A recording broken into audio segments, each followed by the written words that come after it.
हेर्दै जानु न यो कुरा मैले फेरि के भन्ने यति हेर्दै जानु ल दुविधा छ लेखिसक्नुभयो लेखेको कागज त यहाँ के हुन्छ त्यही लेखेको कागजहरू जलाउनेहरू होइन भनेको सर्वोच्चमा ए तपाईँ मान्नेवाला छ भनेको अहिले बालनले मुख मात्रै मिठ्या हो प्रधानमन्त्री भन्ने पद आउँदा चाहिँ रवि लामिछानेले खाने हो पार्टीको अध्यक्षको रवि लामिछाने संसदीय दलको अध्यक्षको संसदीय दलको नेताको हुन्छ त्यो त बालनलाई बनाउने भनेको छ हुँदैन हेर्दै जानुहोस् क्लास हुन्छ त्यहाँ पनि होइन किन ज्योतिष बनायो भने सुन्नु न बालनजी त तपाईँको यो झापामै बस्नुहुन्छ त्यहाँबाट माथि आउनुहुन्छ र त्यहाँ त हाम्रो समीरले जित्दैछ यो पनि तपाईँलाई मैले भनिरहेको के भन्नुभयो अरे बालनजी झापा 5 मै फेल हुन्छ क्या त्यहाँबाट खुड्किलो माथि जाँदैन बालन शाह र केपी ओली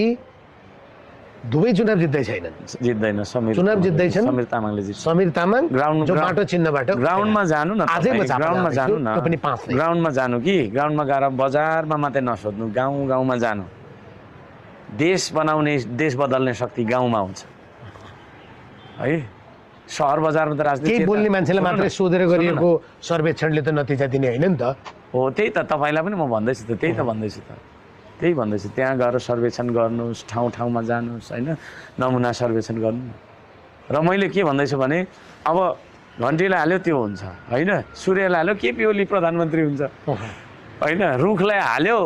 गगन थापा प्रधानमन्त्री गगन थापा तपाईँको चाहिँ त्यही मान्छे होइन त यताबाट ऋण लिने उताबाट ऋण लिने बिआरआई गर्ने के गर्ने एमसिसी गर्ने भन्ने मान्छे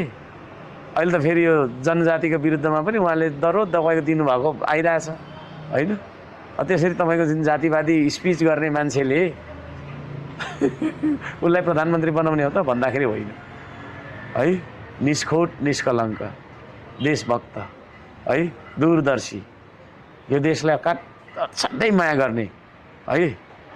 त्यस्तो व्यक्ति जो व्यक्ति बिना बजेटकै काम गरेर देखाउन सक्ने क्षमता राख्छ जनतालाई सुन्नु न जनताको 2 हात नै बजेट हो भनेर हिँडेको छ त्यस्तो व्यक्तिलाई प्रधानमन्त्री बनाउने हो भने माटो चिन्हमा भोट हाल्नु पर्दैन भनेको